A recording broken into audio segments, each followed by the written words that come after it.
Hello, fellow subscribers.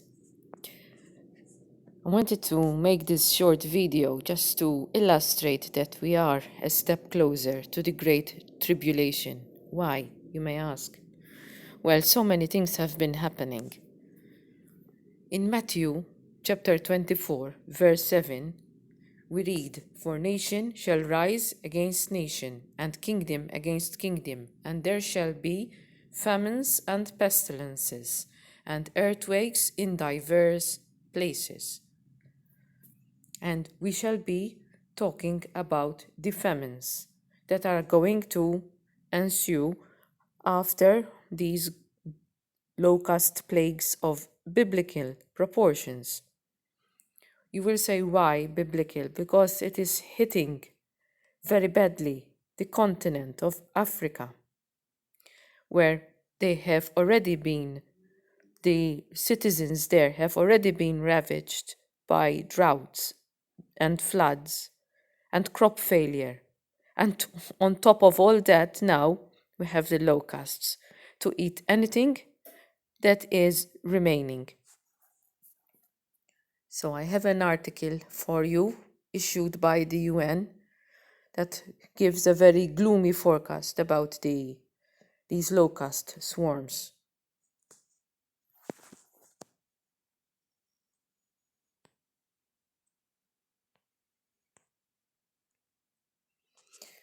So it says here, next, East Africa locust swarms airborne in 3 to 4 weeks.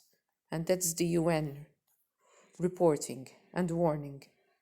The UN's Food and Agricultural Organization, FAO, warned Sunday that nymph desert locusts maturing in Somali's rebel-held backcountry, where aerial spraying is next to unrealizable, will develop wings in the next 3 or 4 weeks and threaten millions of people already short of food. And by the way, this report is 18 hours old. Once in flight and hungry, the swarm could be the most devastating plague of locusts in any of our living memories, if we don't reduce the problem faster than we are doing at the moment, said UN humanitarian chief Mark Lowcock.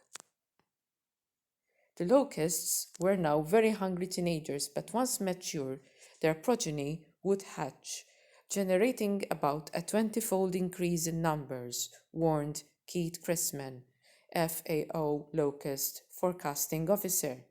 Mother Nature alone would not solve the crisis, said Dominique Bourgeon, Brazilian's director of the FAO, which has urged international donors to give $76 million or 69 million euros immediately to combat this threat. Swarms, which left damage across parts of Ethiopia and Kenya in December, and may I also add Saudi Arabia, could also put Uganda, South Sudan, Eritrea, and Djibouti at risk, making it the worst such situation in 25 years, the FAO said. East Africa already has 90 million people facing acute food insecurity, as I already outlined before, through drought and flooding, extreme flooding, and hailstorms, which have already ravaged the crops, according to the Regional Interagency Food Security and Nutrition Working Group. Huge consumption of foodstuffs and fodder. Obviously, there are the livestock to be taken into equation, not just the humans only. Somalia last week declared a locust emergency with its agricultural minister, Said Hussein, warning that food sources for people and their livestock are at risk. Locally, I already hear that because of the lack of rain, farmers and livestock keepers will have to import food from neighboring countries for the livestock. because the grass hasn't grown at all. Desert locusts, normally solitary but triggered to swarm by certain conditions, as they say, I believe there are other causes that bring about these swarms, could consume huge amounts of crops and forage when present in large numbers. Yes, indeed, these locust swarms can level anything in just about a couple of hours. Experts say aerial pesticide spraying is the only effective control, but that the current hotspot for maturing locusts is in an inaccessible swath of Somalia, held by or under threat by the Al Qaeda linked Al Shabaab extremist group. So, unless they spray aerial spray now, the hatchlings will mature and they will escape, they'll be able to fly off. In the next 3 or 4 weeks, these nymphs, as we call them, will develop wings, it was said on Thursday. And these officials here in Puntland, Somalia, are spraying by hand. But obviously, only aerial spraying is really effective, say the experts. Unprecedented locust crisis. Certainly, I agree. UN Secretary General Antonio Guterres, speaking in the Ethiopian capital, Addis Ababa, as an African Union summit kicked off, said Saturday there is a link between climate change and the unprecedented locust crisis plaguing Ethiopia and East Africa. He is right to a certain extent. Warmer seas mean more cyclones, generating the perfect breeding grounds for locusts. This is getting worse by the day.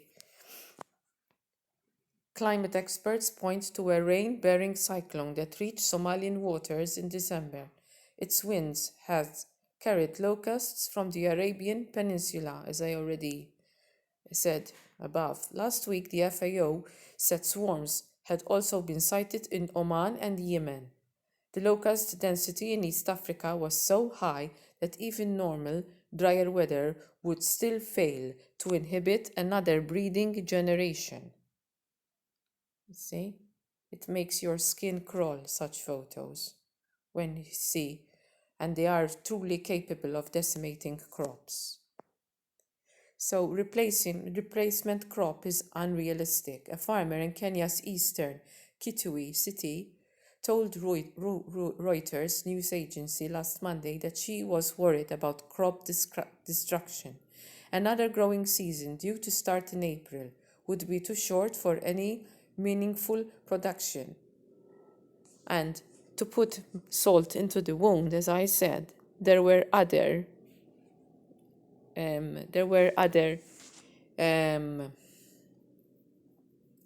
insults before the locusts, and this is going on in tandem with the crisis of the cruise ship, the Japanese cruise ship, where 60 people on board were confirmed to have the coronavirus. Confirmed. But we don't know how many of the others are in an incubation period. And 60 is a lot on board a cruise ship. So, and there's a medical journal, a prestigious medical journal, The Lancet. They are now casting and forecasting that the actual crisis of the coronavirus outbreak is expected to be reached mid-year, in the middle of this year. And tighter protocols are needed to restrain movement of people and quarantines.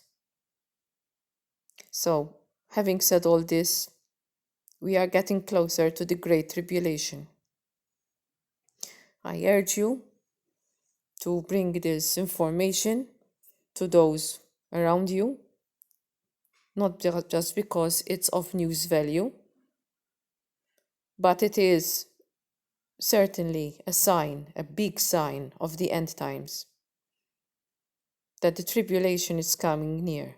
Famines are expected to follow locust plagues, droughts, and floods.